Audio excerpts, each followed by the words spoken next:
I mean, you guys have to understand why terrorist designations exist in the first place.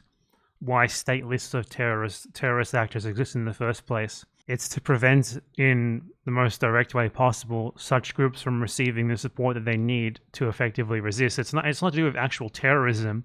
It's just that. That's why Cuba was on the state list of sponsors of terrorism, even though no one could possibly point to any so-called terrorist attack remotely linked to Cuba. I'm consuming. Because that technically makes it functionally, at least outside of the US, but that technically makes it functionally illegal to like even talk about how you like them, even talk about like how you support them or whatever, let alone supply them with anything. Like the reason why every single Palestinian resistance group is a declared terrorist organization in every European Western country. So basically, it's there to prevent you from supporting Palestinian resistance, especially in any sort of meaningful material way, but also from being able to advocate that other people support it, even like just in a meaningless way, like saying that you support it. You say that you support like Hamas, you can get arrested for it in many countries. It's like literally the act of saying that is illegal. Like when people say that like a group isn't registered or at least on the terrorist groups of state terrorists or whatever, on like a state's official list of terrorist groups or whatever.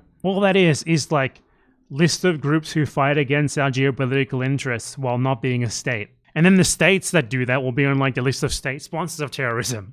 It's because they have recognized that in many cases, the only people who are providing any sort of effective resistance to colonialism are non-state actors. And many of these countries, like especially the US, have the power to effectively cut those groups off from a huge part of the global economy. So you put them on the list and you've done that. You have made it even more impossible for groups that start out at an inherent disadvantage to fight for what is right, because now they cannot even receive funding from anywhere else in the world. Israel receives billions and billions of dollars in funding from all the world's most powerful countries, while if you try to even send a cent to literally any armed Palestinian group that was fighting against them, even like the PA, you would like immediately get like feds kicking down your door. And even people who claim to be pro-Palestine undoubtedly think that is cool and good. Like people who talk about like lists of like registered terrorist organizations or whatever, just really the dumbest people imaginable, honestly. The USA and Israel should be on any objective list of terrorist organizations,